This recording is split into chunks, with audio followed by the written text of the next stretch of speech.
The Beginning After the End. Volume 8. Capítulo 287. Mergulho profundo. A pedra negra indescritível pairou no ar encolhida próxima ao teto antes de cair de volta na minha mão. Joguei de novo como fizera na última hora, enquanto pensava no que fazer com a relíquia. Enquanto isso, eu podia ouvir o bater rítmico da cauda de Regis. Ele estava sentado ao lado da minha cama por quase o mesmo tempo, seus olhos seguindo a pedra como um cachorro faminto em frente da carne. A única coisa que faltava para completar o quadro era uma língua de fora e saliva escorrendo de sua boca. Arma consciente portadora da destruição em massa concedida pelos Azuras, de fato. Eu não vou te dar isso. Eu disse categoricamente, apesar do pedido subliminar de Regis. Ah, vamos lá. Você prometeu uma porcentagem de todo o éter que você consome. Gritou ele. Ainda não decidi se vou consumir o éter desta relíquia. Por que você não consumiria? Isso é algo que nem mesmo a Grona pode fazer, caso contrário, ele provavelmente acumularia todas as relíquias mortas. Argumentou ele, espantado. Morto ou não, isso ainda é uma relíquia. Argumentei de volta, pegando a pedra preta em minha mão enquanto me sentava na minha cama. Meu progresso com a pedra angular, o nome que inventei para a relíquia cuboide, era lento, mas tornava-se cada vez mais óbvio quão poderoso era o conhecimento armazenado dentro dela. Se eu puder de alguma forma acessar esta relíquia também, talvez eu possa obter conhecimento sobre uma nova runa divina. Eu continuei. Ou talvez essa coisa seja na verdade uma arma ou algum tipo de ferramenta. Regis baixou as orelhas, abatido. Se a Grona, que está mexendo com relíquias por Deus sabe lá quanto tempo, não consegue descobrir, como você espera fazer isso? Utilizar minhas vantagens inerentes até que eu seja capaz de descobrir. Eu encolhi os ombros com indiferença. Estou tentado a consumir o éter aqui para refinar meu núcleo também, mas não quero fazer nada que não possa desfazer. Então, o que você vai fazer com isso até então? Prender em uma bengala como aquele velho. Regis respondeu, seus olhos se estreitando em desgosto. Eu ri maliciosamente. Talvez eu apenas o pendure em um graveto e o suspenda na frente do seu rosto enquanto eu cavalgo em você pela cidade. Grosso. Eu deixei escapar uma risada. Então pare de olhar para isso como se fosse uma cenoura. Com uma bufada, meu poderoso corcel se virou e se enrolou no canto para ficar emburrado. Soltando um suspiro, fui até a grande janela com vista para uma das principais ruas da cidade de Aramoor. A visão de calçadas lotadas que imprensavam uma estrada de 4 faixas projetada para carruagens estava espalhada abaixo. Fachadas de lojas com toldos coloridos combinavam com os estilos ricos e vibrantes dos habitantes que caminhavam com um senso de propósito. Colocando minha relíquia recém-adquirida em minha runa dimensional, fui em direção à porta. Os ouvidos de Regis se animaram com o som dos meus passos. Indo para a biblioteca de novo? MHMM. Eu respondi. Você vai ficar para trás de novo? Bem que eu poderia. Eu vou dormir lá de qualquer forma. Ele reclamou. Pelo menos aqui, posso absorver um pouco de éter ambiental. Eu prometo que vou deixar você absorver meu éter novamente quando estivermos de volta às Relictons. Eu disse me desculpando antes de sair pela porta. Saindo para a rua movimentada, olhei em volta. Adquiri o hábito de fazer um roteiro diferente a cada viagem, não só observando os pontos turísticos que a movimentada cidade tinha a oferecer, mas também como as pessoas se comportavam. 4 dias se passaram desde meu duelo com a Fene Palizum. Depois de receber meu prêmio do relutante Crommelь e destruir os artefatos de gravação que ele havia arrumado, despedi-me da pequena e pacífica cidade de Maeren. Lorene, Maela e o chefe Mason eram realmente os únicos com quem me importava o suficiente para dizer adeus.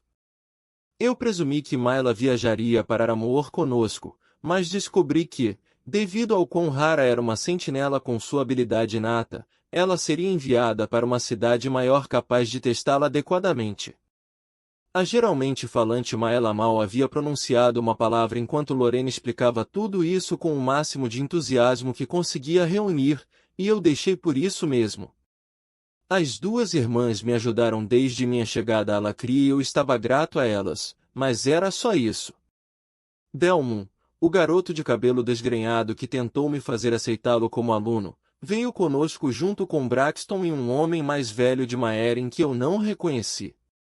Todo o grupo da Academia Sornkov estava de péssimo humor desde que eu os venci no duelo, mas reconheceram sua perda.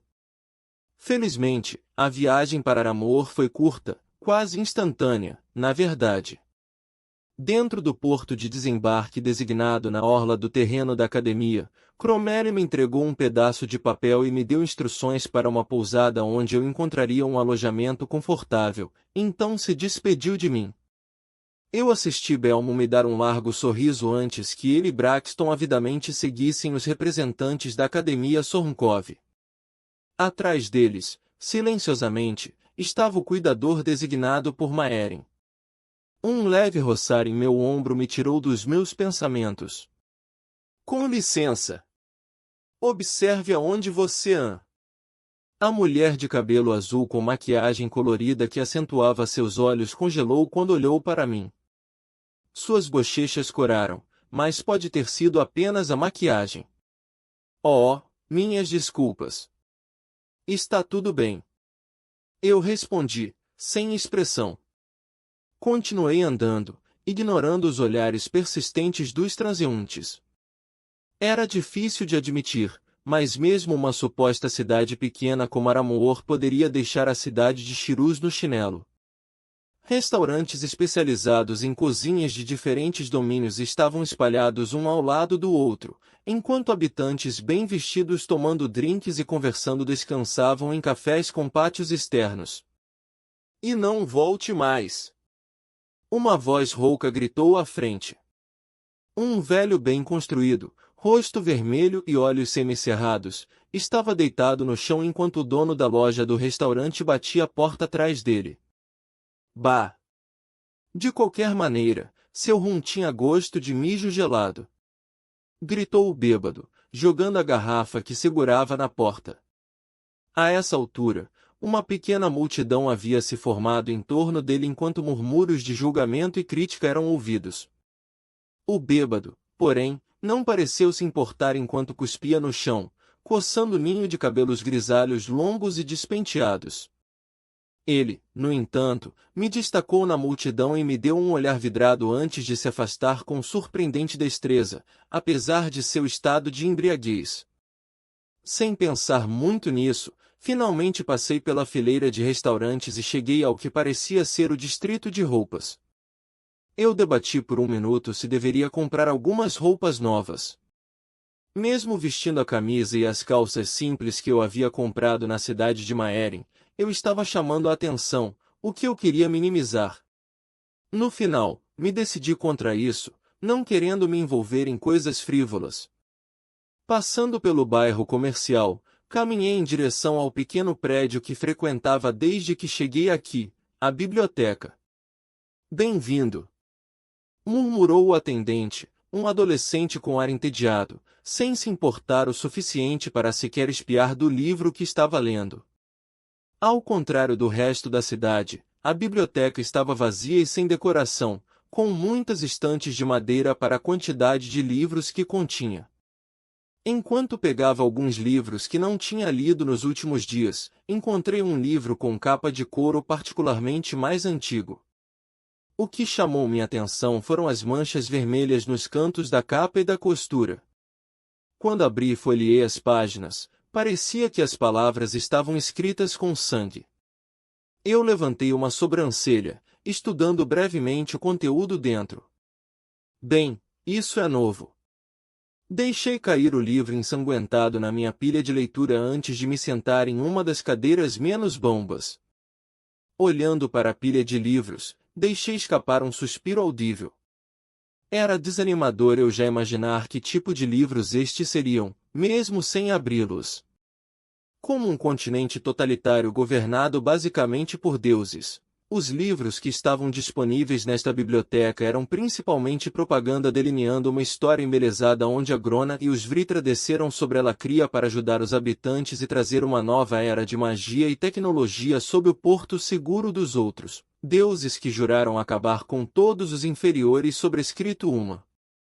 Nos últimos dias, tive que me conter para não rir algumas vezes com a total ridicularidade de alguns desses livros. A maioria deles fez Agrona ser um deus estrito, mais justo, que valorizava e recompensava os fortes, enquanto os Asuras de Efeltus eram deuses que odiavam Agrona por seu amor e benevolência para conosco, inferiores, e estavam decididos a destruir todos nós. Eu tinha que admitir que, embora fosse distorcida de uma forma muito favorável para Agrona e seu clã, havia algumas verdades misturadas, isto é, o fato de que os deuses de Efeltus foram os que destruíram os antigos seres, os magos antigos. E para encontrar essas informações que seriam úteis, eu tive que continuar vasculhando a história ficcional e de veneração por Agrona e seu clã Vritra que parecia estar espalhado por todo o continente. Consequentemente, sentar na frente de outra pilha de livros. O primeiro livro que abri foi o Escrito com Sangue. Apesar de sua fonte de tinta bastante insidiosa, o conteúdo escrito aqui pode ter sido de apenas um adorador apaixonado de Agrona. Descreveu que os deuses injustos odiavam Agrona por nos amar e conceder magia aos seres inferiores, além de espalhar seu sangue. Também reforçou perfeitamente o porquê de Agrona querer que todos ficassem tão fortes, para que eles pudessem se proteger e ajudar Agrona a lutar contra os deuses injustos que simplesmente queriam matá-los por não serem deuses. Sempre me perguntei por que as pessoas aqui se referem à família como sangue, e este livro teve a resposta. Interessante. Sussurrei para mim mesmo enquanto lia a última metade do livro marcado com sangue. Ele destacou a importância de quão rico era seu sangue com a linhagem Vritra. Aparentemente, Agrona e o resto de seu clã ficaram bastante amigos dos antigos alacrianos enquanto eles faziam experiências. Claro, o livro descreve isso como o alto soberano Agrona e seu clã Vritra se apaixonando pelo povo de Alacria e espalhando sua semente para que Alacria florescesse. Que perturbador! Felizmente, o próximo livro continha algumas informações novas que não tinham a ver com a reprodução dos Asuras. Aparentemente, além de Agrona, o alto soberano que residia na torre imponente situada ordenadamente no meio do domínio central, que, estranhamente, não tinha um nome, diferentemente dos outros 4 domínios. Eu apertei meus olhos, tentando ler o nome desbotado da torre. Taegrin Kaelum. Continuando a leitura, o autor escreveu: além do alto soberano que residia no misterioso Taegrin Kaelum, existem 5 outros soberanos que protegem e zelam por seus respectivos domínios. De acordo com o autor, esses 5 soberanos nomeados, mesmo enquanto deuses, estavam muito mais entrelaçados nos assuntos menores de seus domínios, bancando os reis enquanto respondiam apenas a Agrona, o alto soberano. O livro acabou se perdendo em uma tangente, descrevendo os vários grandes feitos que o soberano que residia sobre Etril, o domínio oriental, havia realizado. Depois de terminar o livro, parei um momento para digerir seu conteúdo. Eu tinha pensado sobre o que os livros me ensinaram. Embora factualmente errado, lançou luz sobre a cultura deste continente, mais importante, em que as pessoas acreditavam. O tempo passou como um borrão enquanto eu ficava absorto nos livros à minha frente. Enquanto muitos eram basicamente interpretações de autores diferentes da história glorificada de Alacria, o tempo não foi completamente perdido. Um detalhe interessante da história contida em um livro intitulado Rise of Ascender sobrescrito 2 era que não foi até cerca de 70 anos atrás que o termo ascendentes havia sido cunhado. Antes disso, praticamente qualquer um era capaz de mergulhar nas Relictons, mas como havia tantos magos dispostos a participar das ascensões para tentarem ficar ricos, a população de Alacri estava em constante declínio. É muito parecido com a forma como a clareira das feras foi responsável pela maioria das mortes em Dicatem. Eu murmurei baixinho. De acordo com o livro, embora medidas tenham sido tomadas pelos Vritra para restringir as relictons apenas àqueles que passaram em um teste rigoroso, isso se aplicava apenas àqueles que queriam ir mais fundo do que o terceiro andar. Aparentemente, as 3 primeiras zonas das relictons eram uma extensão subterrânea interconectada cheia de valiosos recursos naturais com muito poucos animais presentes. O autor não parecia ser um ascendente porque nunca entrou em maiores detalhes sobre os níveis mais profundos das relictons. No entanto, as 3 primeiras zonas só tinham monstros fracos e eram os principais lugares para treinar, mesmo sem um distintivo de ascendente, então qualquer um podia entrar. Interessante. Eu sussurrei enquanto continuava lendo. O livro saiu pela tangente, focando nos magos que sobreviveram a várias ascensões antes que esse teste se tornasse obrigatório. Esses magos fizeram um nome para si próprios com as riquezas que ganharam, ou seja, sangues nomeados. Basicamente, eles eram nobres que pareciam estar um nível abaixo dos altos sangues que eram considerados nobres verdadeiros com base em sua linhagem descendentes de um Vritra real. O autor passou a aplaudir os esforços dos sangues nomeados e altos sangues que logo construíram academias para formar ascendentes e ensinar a nova geração a partir de suas próprias experiências para que pudessem sobreviver melhor. Não pude deixar de notar que esta foi a primeira vez que um autor elogiou alguém que não fosse o Alto Soberano. Mesmo sob a prosa embelezada deste escritor em particular, os ascendentes eram apenas invasores de tumbas glorificados. Para a massa, eles eram vistos como heróis, mas parecia em grande parte por causa de como o próprio Agrona dava tanta importância a isso. O autor ainda escreveu que houve muitas vezes em que o próprio Agrona disse que seu maior arrependimento foi não poder entrar nas relictons. Isso porque os magos antigos haviam projetado-nas para que os deuses vingativos de Efeltus não tirassem proveito dos segredos internos e os usassem contra os alacrianos, e portanto, não permitindo que os Vritra entrassem também. Eu não pude evitar de revirar meus olhos para a seção que enfatizava como Agrona e os Vritra não iam para dentro das relictons por medo de sua presença destruir o lugar, ao invés de dizer que eles não poderiam ir. No final, os ascendentes foram basicamente comercializados como heróis arriscando suas vidas em um lugar onde os deuses não foram capazes de ir para encontrar os tesouros deixados nos rastros dos últimos seres antigos.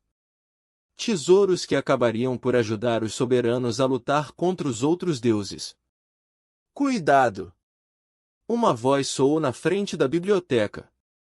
Virei-me para ver o adolescente entediado de pé, olhando furiosamente para o bêbado, o mesmo bêbado do restaurante, que conseguirá derramar no chão o líquido que estava na garrafa em sua mão. Ups! Desculpe por isso, garoto. Disse o bêbado com um soluço. Ele passeou dentro da biblioteca, cambaleando, mas nunca realmente perdendo o equilíbrio. Não foi até que seus olhos injetados de sangue travaram nos meus que sua expressão se iluminou. Ah! Sabia que estaria aqui. Ele sabia que eu estaria aqui? Embora irritado com sua interrupção e seu mau cheiro, minha curiosidade levou o melhor de mim. Permaneci sentado enquanto esperava que o bêbado se dirigisse à minha mesa. Ele praticamente caiu no assento em frente ao meu enquanto batia sua bebida na mesa, com o líquido espirrando nos livros. Por um momento, nós dois sentamos em silêncio, avaliando um ao outro.